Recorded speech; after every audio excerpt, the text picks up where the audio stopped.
sentido? La piel, el tacto, ¿ok? Entonces, puede ser la condición del clima, puede ser el color de algo, toda la información externa del mundo es transmitida a mi mente a través de los sentidos. Hablábamos, por ejemplo, de la música, ¿no? Lo que vemos en internet o en la televisión, o el tipo de literatura que hemos leído, o conversaciones, experiencias de vida, todo eso entra a mi mente a través de los sentidos. Ahora, cuando la Biblia habla del mundo, habla de la condición del mundo, ¿ok? No toda la información que a mí el mundo me da es buena. No todo lo que a mí el mundo me transmite es bueno. A veces somos un poco ingenuos a lo que el mundo nos ofrece, a través de los medios de comunicación, por ejemplo, la televisión, las novelas, las películas, la música, las conversaciones. No todo lo que a mí el mundo me ofrece es bueno. Por más que esté a la moda, no quiere decir que sea bueno. Y tenemos que entender el carácter del mundo y la condición del mundo. Porque muchas veces nos cuesta entender la condición del mundo. Entonces, el mundo, hermanos, está condenado. Esa es la condición del mundo. Por eso nosotros tenemos que ser bien claros en cuanto a el mundo. Juan 3:19, ¿no es cierto?, dice, y esta es la condenación, que la luz vino al mundo y los hombres amaron más las tinieblas que la luz, porque sus obras eran malas. ¿Cuál es la condición del mundo? El mundo, hermanos, prefiere las tinieblas que la luz. Esa es la condición del mundo. Dice que la luz vino al mundo, pero los hombres amaron más las tinieblas que la luz. Y sus obras son malas. Entonces lo que a mí el mundo me ofrece es malo. ¿Por qué? Por naturaleza es malo. ¿Por qué? Porque el mundo prefirió las tinieblas que la luz. El mundo rechazó a Cristo. Entonces lo que a mí el mundo me ofrece es malo, no es bueno. Y eso es algo que nosotros tenemos que entender, ¿no? Entonces a veces vemos o escuchamos tipo de música, de la música que el mundo hoy nos ofrece.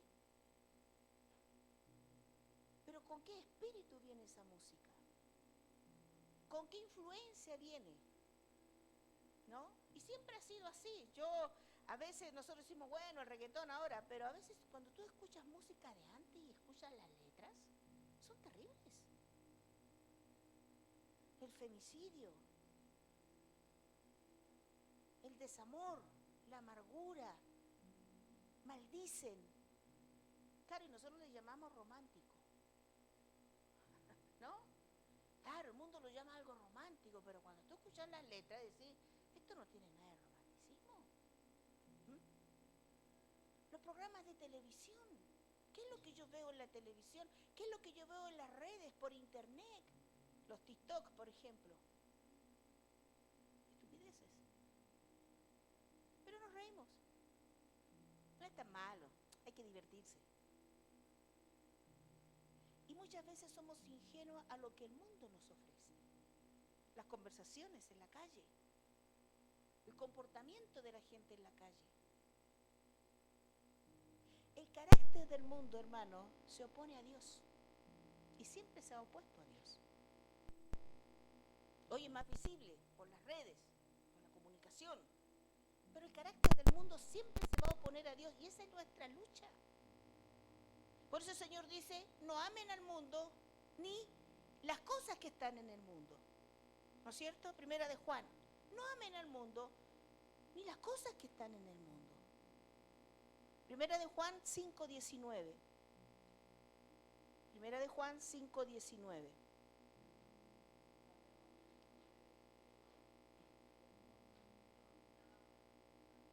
Exacto. Entonces, ¿cuál es la condición del mundo? El mundo entero.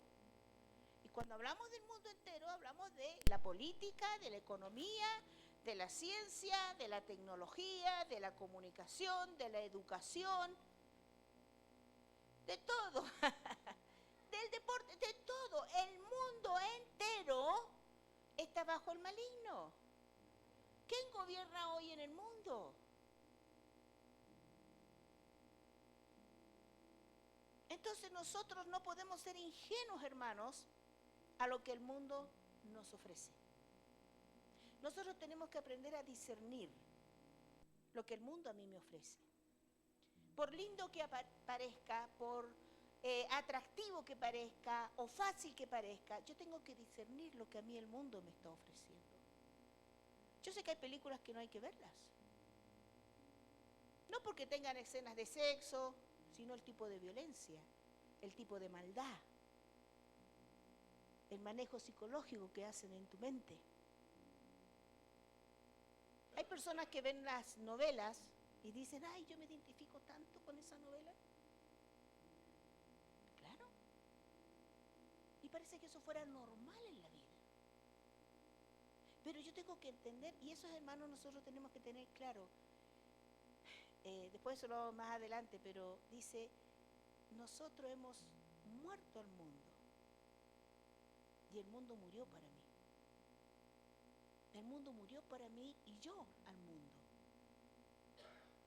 Y nosotros tenemos que entender, hermanos, que nosotros no podemos ser ingenuos a todo lo que el mundo nos ofrece. Y ese es el problema hoy en día que tenemos como hijos de Dios. Que nos conformamos con lo que el mundo nos dice. Nos conformamos con el sistema del mundo. ¿Cómo tenemos que vivir? ¿Cuál es la meta de tu vida? ¿Qué es lo que el mundo te dice? ¿Cuál es tu meta de vida? ¿Qué es lo que te dice el mundo? Que tienes que ser feliz.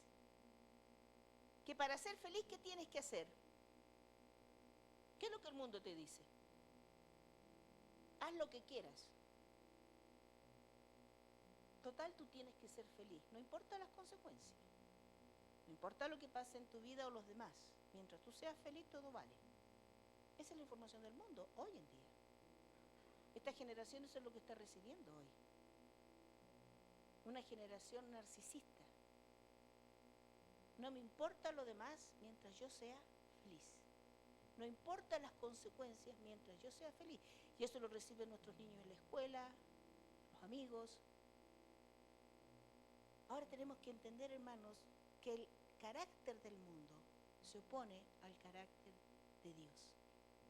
Entonces yo no puedo dejarme guiar por el mundo. Por eso Romanos 12:2 que dice, no os conforméis a este siglo. Sí.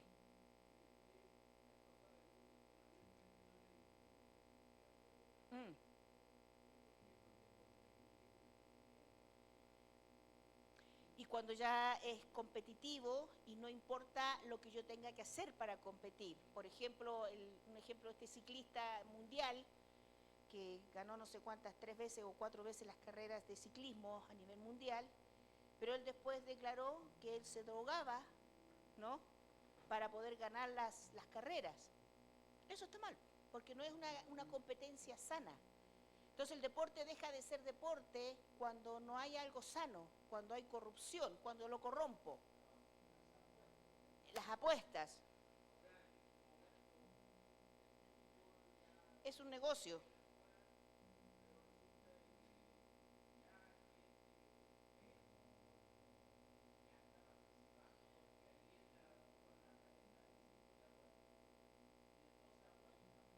Claro.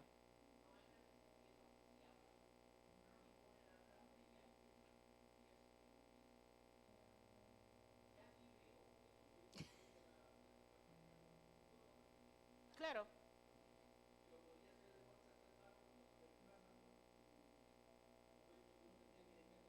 Claro. Sí. Todo lo que ocupe el lugar de Dios en mi vida es idolatría. Puede ser deporte, puede ser un ministerio. ¿Mm? Porque todo lo que ocupe el lugar de Dios en mi vida se transforma en idolatría. También. Exactamente. ¿Sí? Entonces, La idolatría es todo lo que yo le doy el lugar que ocupe Dios en mi vida. Puede ser la familia, puede ser un trabajo, puede ser un ministerio, puede ser un deporte, una amistad, puede ser, no sé, que yo lo pongo en primer lugar. Eso pasa a ser una idolatría. Entonces ya está malo, ya está ocupando el lugar que le pertenece a Dios en nuestras vidas. ¿Ok? Entonces ahí deja de ser malo. A veces las cosas, mira, la motivación de nuestro corazón determina qué es pecado.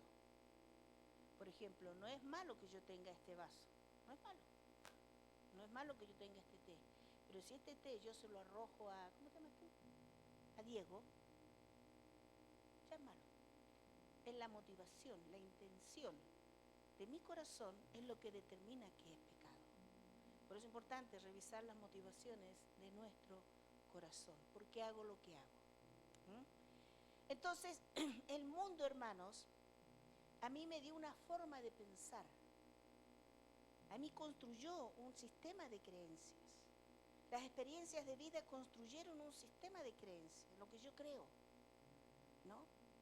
Y esos sistemas de creencias son columnas, son fortalezas en nuestras vidas que guían nuestra vida, guían nuestras conductas, guían nuestros comportamientos, guían nuestras decisiones. Nosotros aprendimos de la familia, ¿no es cierto? Nuestro primer núcleo, la familia. Mi familia me enseñó a pensar de una manera, de acuerdo a los valores y principios que tenía mi familia. ¿Okay? Después aprendí en la escuela, ¿no es cierto? La educación, los medios de comunicación, las experiencias de vida, los amigos, y fuimos construyendo. Aún mismo las experiencias de vida a mí me dieron un sistema de creencia, lo que yo creí de las situaciones. Y eso construyó mi vida. Entonces yo pienso de una manera y camino de una forma a lo que yo construí. Pero no todo lo que yo recibí vino de acuerdo a Dios. No todas mis experiencias de vida vinieron de acuerdo a Dios. Entonces por eso yo tengo que entender que lo que a mí el mundo me ofreció no fue bueno. Entonces tenemos que tener un filtro. Y ahí es donde entra la renovación de mi mente. No se conformen a este siglo, a este mundo, sino que sean transformados por medio de la renovación de vuestro entendimiento. Entonces, la transformación comienza en nuestra mente, hermanos. Mire, la batalla, hay un libro de Joyce Meyer, La batalla espiritual en la mente. Nuestras batallas son en la mente. En mi mente determino yo las cosas. Antes de tomar una decisión, yo primero lo pienso. Nadie actúa impulsivamente. Primero hubo un trabajo en mi mente y después vino una acción. Por eso la importancia de transformar nuestra mente. Entonces lo que a mí el mundo me ofreció, hermanos, no vino de acuerdo al carácter de Dios. Lo que el mundo a mí me ofrece no viene de acuerdo al carácter de Dios. Ahora, nuestra forma de pensar también viene de la carne. Y cuando la Biblia habla de la carne, hermanos, no habla del cuerpo físico, sino habla del mundo interior de la persona. Cuando la Biblia habla de la carne, habla del hombre interior. Y ahí en la carne está ¿qué? En ese hombre interior. Apetitos, impulsos, deseos y necesidades. Eso es carne, el mundo interno. Todos tenemos apetito, ¿no es cierto? ¿Sí? Todos tenemos necesidades. Necesidades de amor, necesidades de afecto, necesidades de descansar, necesidades de cuidado. Son necesidades propias de nuestra naturaleza. Tenemos apetito, necesidades, tenemos impulsos. Somos impulsivos a reaccionar a alguna situación, a algún evento, a alguna situación, reaccionamos. Somos impulsivos. Algunos más activos, otros más pasivos, pero reaccionamos. Y tenemos necesidades, impulsos, apetitos y deseos. Esto es lo interno y yo lucho con esos apetitos, impulsos y necesidades. Eso es el hombre interior. Entonces, la carne es descrita como la suma de todos los deseos. Eso es la carne. Ahora, hermanos, todos tenemos una lucha con nuestra carne. Todos tenemos una realidad. teníamos una naturaleza pecaminosa. Pero cuando vino Cristo a nuestra vida, tomamos una naturaleza nueva que es en Cristo Jesús. Todos tenemos la nueva naturaleza. Yo ya no tengo una naturaleza pecaminosa. Tú tampoco tienes una naturaleza pecaminosa. Tengo una naturaleza nueva en Cristo, pero tengo vestigios de la vieja naturaleza.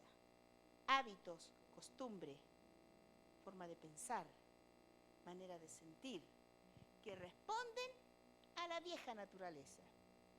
Pero hay una sola naturaleza ahora, en Cristo, una nueva naturaleza. Pero todavía lucho con lo viejo, con las cosas viejas, los vestigios, los hábitos, las costumbres que están en nosotros. Y esa es nuestra realidad, hermanos. Y Pablo lo describe ahí en Romanos 7, 22, 23. Romanos 7, 22, 23. Dice, porque según el hombre interior me deleito en la ley de Dios, pero veo otra ley en mis miembros que se rebela contra la ley de mi mente y me lleva cautivo la ley del pecado que está en mis miembros. Hay una lucha interna, todos tenemos una lucha interna. Todos luchamos con deseos, apetitos, impulsos y necesidades. Ahora, no todos esos deseos, apetitos, impulsos y necesidades vienen de acuerdo a Dios muchas veces. Todavía tenemos luchas, todavía tenemos debilidades. Y esa es nuestra realidad de vida. El problema es cuando yo lo niego, cuando yo niego que tengo luchas, que tengo alguna necesidad, que tengo algún impulso, que tengo algún apetito. Hay una realidad. Pablo dice, yo tengo esta realidad de vida. Pero el verso 24 dice, pero gracias doy por Jesucristo. ¿No? Gracias doy por Jesucristo. ¿Qué quiere decir? Que yo puedo tener victorias de esas luchas, de esas situaciones en las que muchas veces nos vemos envueltos. Santiago 1, 14, 15. Y esto lo explica muy bien. Este segundo gráfico, ¿sí? Ahí está. Bueno, creo que lo vamos a tener que trabajar un poquito por el formato, se cambia. Pero mira, Santiago 1, 14, 15 dice, sino que cada uno es tentado cuando de su propia concupiscencia o malo deseo es atraído, seducido. Entonces, la concupiscencia, después que ha sido concebida, da a luz el pecado, y el pecado siendo consumado, da a luz ¿qué? La muerte. ¿Cuál es nuestra realidad en nuestra carne? Dice que cada uno es tentado de su propio deseo. Hermanos, Satanás a nosotros no nos va a tentar con lo que no nos gusta. La tentación en nuestras vidas, siempre vamos a ser tentados porque Satanás vino a robar, a mentir y a destruir nuestras vidas. Y él de una u otra forma nos tienta para apartarnos de Dios, porque ese es su propósito. Ahora yo tengo que entender que la tentación en mi vida viene de una necesidad de mi vida, de un impulso, de un apetito, de un deseo. A mí Satanás no me va a tentar con lo que a mí no me gusta. Donde va a presionar y va a traer la tentación es donde yo tengo la debilidad, la vulnerabilidad.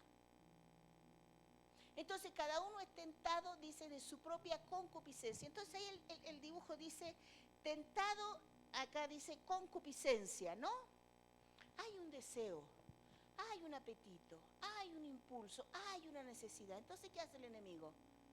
Ah, ¿viste que te gusta? No, si vos no vas a cambiar nunca. Total, nadie se va a dar cuenta.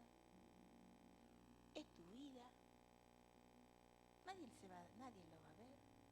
Total, después te arrepientes y ya está, te convence, ¿no? Es la tentación concupiscente del deseo, de mi lucha. Somos atraídos, seducidos. ¿Te gusta? Mira qué fácil. Nadie se da cuenta. Nadie lo ve. Nunca vas a cambiar. Siempre vas a estar con lo mismo. Somos atraídos, seducidos. Y una vez que es concebido, yo digo, bueno, ya está concebido. Bueno, ya está. Ahí comienza el pecado. Y el pecado siendo consumado da la muerte. Me separa de Dios. Me aleja de Dios. Ahora, hermanos, acá tenemos, ahí dice la lucha interna. ¿Cuándo yo busco ayuda? Cuando yo ya pequé. Cuando yo ya está todo consumado. Ahí buscamos ayuda. Yo tengo que aprender a buscar ayuda en la lucha interna. Cuando estoy siendo seducida, atraída, cuando está la necesidad. Eso se llama lucha interna. Dice que somos tentados, atraídos y seducidos. Yo estoy luchando. ¿Lo hago? No lo hago. ¿Lo hago? No lo hago. Ahí es donde yo tengo que buscar ayuda. Tengo que correr a Dios, tengo que buscar a alguien que me ayude en esa área de mi vida en la que yo estoy luchando. Entonces me salvo la vida. Pero lamentablemente corremos cuando ya hemos pecado. Y ahí el enemigo nos acusa, nos condena y nos aleja de Dios. Todos tenemos necesidades, hermanos, en nuestra carne. Todos tenemos esta lucha interna. En una o en otra área de nuestra vida, nosotros luchamos con deseos. A veces decimos, pero ¿por qué tengo este pensamiento? ¿Por qué me viene esta imagen? Porque el propósito del enemigo, hermanos, es apartarnos de Dios. El propósito de Satanás es destruirnos. Ahora, ¿dónde el enemigo ataca? En mi mente, con ideas, con pensamientos. Toda lucha comienza en la mente. Viene como una idea, viene como un pensamiento. Ahora, si yo esto no lo saco a luz, no busco ayuda, entonces el enemigo me robó. Romanos 8, 7, 8. Romanos 8, 7, 8.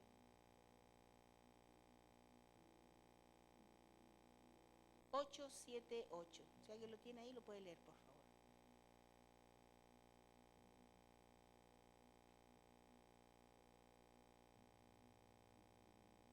Romanos 8, 7, 8. Amén.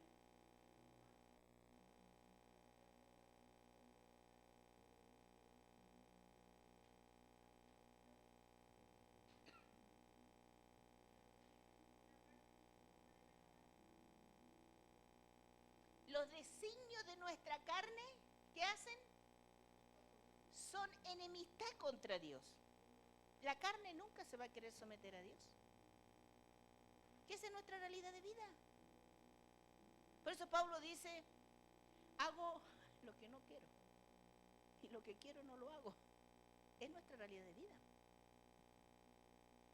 Entonces la carne, hermanos, yo no puedo vivir complaciendo mis deseos, apetitos, impulsos y necesidades. Porque siempre se van a oponer a Dios y no se sujetan a Dios y tampoco pueden. Entonces yo tengo que entender que tengo una realidad de vida. A veces nosotros como hijos de Dios negamos esta realidad de vida. ¿Cómo estás? Bien. ¿Tenés alguna lucha? ¿Tenés alguna necesidad? No, todo bien, todo bajo control. Y el enemigo ha hecho uso criminal de la autoridad que le damos. Porque Satanás es malo, es destructor. Entonces yo tengo que entender que yo no puedo, y ese es el problema, hermano, en nuestra vida. A veces queremos complacer nuestra carne. Y ese es el fruto. Podemos orar por una persona, uno que trabaja en consejería, ora por la persona, ministra a la persona, libera a la persona. Y a los tiempos vuelve con los mismos pecados, la misma situación. Volvemos a orar, volvemos a ministrar. Anda bien un tiempo y vuelve a lo mismo. ¿Cuál es el problema? ¿Dios no hace nada? No, porque ahí no pasa nada. No, porque oran pero no pasa nada. No, en esa iglesia nadie cambia. Ese no es el problema, hermano. El problema es que yo sigo alimentando la carne. Por eso no hay libertad en nuestras vidas. Por eso no hay transformación en nuestra vida, porque seguimos alimentando la carne. Por eso cuando el Señor me dijo, sin embargo, puedes dominarlo, yo tuve que dejar de alimentar mi carne. Entonces, cuando me quiero enojar, ¿qué tengo que hacer? Busco ayuda. Oro, entrego la situación a Dios y busco ayuda. Mira, ahora porque en esto me está sacando. Esto me está superando. Y lloro y pataleo, pero no le doy lugar al enojo. Porque sé que es un área vulnerable en mi vida. Sí. Sí.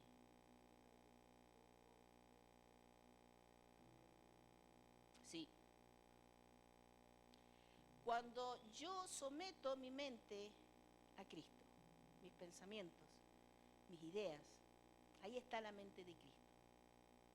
Entonces es un constante en nosotros. Por eso Pablo dice, no hago lo que yo quiero, sino lo que Dios quiere. Ahí es cuando está la mente de Cristo. Yo someto mi idea a mi pensamiento. Entonces ahí yo puedo decir, está la mente de Cristo. Tengo que tomar una decisión. Puedo tomar decisión en base a mi criterio, mis viejas experiencias, pero yo voy a Dios y le digo, Señor, ¿qué decisión tomo? Y el Señor me da una palabra. Y digo, Señor, no estoy de acuerdo, pero te voy a obedecer. Y hago lo que Dios me dijo. Entonces yo tengo la mente de Cristo. Entonces, pero es un constante en nosotros. Es un constante, no es algo que es automático. Es un constante de caminar y someter. ¿No? Por eso 2 Corintios también habla, dice, llevando cautivo todo pensamiento a la obediencia a Cristo. Llevando cautivo, o sea, yo someto el pensamiento a Cristo, ¿no? Y renunciando, dice, a todo lo oculto y vergonzoso del corazón, someto. Entonces yo tengo que someter mi mente a Cristo, porque no siempre tengo la mente de Cristo. No siempre quiero hacer lo que Dios me dice que tengo que hacer. Claro, porque si el Espíritu Santo, yo no leo palabra de Dios, no como palabra de Dios, el Espíritu Santo no tiene recursos para usar. Porque muchas veces estamos en lucha y te viene una palabra de Dios, ¿no es cierto? Ese es el Espíritu Santo, que usa la palabra que ya está sembrada en nosotros. La trae a luz. Entonces esa palabra viene a luz y esa palabra me salva la vida muchas veces. Por eso tenemos que estar en una constante comunión con Dios. Por eso la clave en nuestras vidas, hermanos, como hijos de Dios, es la intimidad con Dios. La intimidad con Dios es estar en comunión con Dios. Uno camina, está hablando con Dios, está haciendo las cosas, habla con Dios, uno está en comunión. Pero la intimidad con Dios es cuando tú entras en los secretos de Dios. Y Dios entra en los secretos tuyos. Entonces hay una conexión con Dios constante. Entonces hay una autoridad del Espíritu Santo en nuestras vidas. Y a medida que nosotros aprendemos a obedecer al Espíritu Santo toma autoridad en nuestras vidas. Eso lo vamos a hablar la próxima domingo. La obediencia establece autoridad sobre nuestras vidas. A todo lo que yo obedezco soy esclava. Si obedezco a la carne, soy esclava de la carne. Si obedezco al Espíritu, soy esclava del Espíritu. Entonces, es la comunión con Dios, la palabra de Dios, es la que a mí me salva la vida. Entonces, cuando yo estoy en estas luchas, yo tengo que someter mis pensamientos a la obediencia a Cristo. Dice sometiendo, llevando todo argumento. Argumentos. Mira, los argumentos son nuestras propias ideas. Satanás es padre de mentira. El hombre es padre de argumentos. Son las ideas que nosotros construimos para justificar nuestras propias acciones. Y tenemos argumento para todo, con tal de ganar. Y eso es una plataforma de orgullo. Entonces creo que yo tengo más razón de lo que Dios pueda tener razón. Esa es la soberbia. Entonces dice, llevando cautivo todo pensamiento, llevando cautivo todo argumento a la obediencia a Cristo. Entonces ahí, obviamente, la mente de Cristo se va construyendo, pero es un caminar. Es un caminar de obediencia constante en nuestras vidas. No es algo que a nosotros nos surge de la noche a la mañana. Es un caminar de obediencia. Hasta que logramos libertad y autoridad de Dios sobre nuestras vidas en diferentes áreas y aspectos de nuestras vidas. ¿Amén? ¿Sí? Voy a terminar acá. El próximo domingo seguimos con lo que nos queda Satanás, que tiene acceso a nuestra mente y cómo opera, y después la segunda sección, forma de comunicación de la mente al espíritu, ¿sí? Y vamos a llegar a la tercera sección, creo que es la obediencia que crea autoridad. ¿Está bien? ¿Sí? Amén. ¿Oramos? Nos ponemos de pie. Padre, queremos darte muchas gracias por esta tarde, Señor, por tu palabra. Y Espíritu Santo, yo te pido que tú trabajes en nuestras vidas. Señor, necesitamos tu revelación, tu entendimiento, tu sabiduría, Señor, sobre nuestros corazones. Señor, venga tu luz a nuestras mentes, a lo profundo de nuestros corazones, Señor. Venga tu libertad, tu transformación cada vez mayor a nuestras vidas. Anhelamos, Señor, ser transformados cada día más y más a tu imagen, Señor, a tu carácter. Que tu carácter se haga mayor en nuestras vidas, Señor, es nuestro anhelo, Señor. Señor, necesitamos tu verdad en nuestros corazones. Muéstranos, Señor, cuáles son las raíces en nuestros corazones, Señor, de dónde yo construí mi manera de pensar, qué es lo que yo creo, Señor, y que muchas veces está opuesto a tu verdad, está opuesto a tu voluntad, Señor, o mi carácter, Señor, va muy opuesto a tu verdad, Señor. Señor, tú has venido para transformar nuestras vidas, no para condenar. Has venido a salvar y a transformar nuestros corazones. Señor, yo te pido, Espíritu Santo, que venga tu luz a lo más profundo de nuestras vidas y que tú obres en soberanía en nuestras mentes, en nuestros corazones. Ayúdanos, Señor, a entender, a comprender y a caminar en tu palabra, Señor. Señor, gracias porque tú eres bueno, Señor, en gran manera, porque tu fidelidad es para siempre sobre nuestras vidas y porque anhelas el bien de nosotros, Señor. Gracias. Gracias, Padre. Bendice a mis hermanos, Señor. Fortaléceles, renuévales. Señor, cúbrelos, Señor.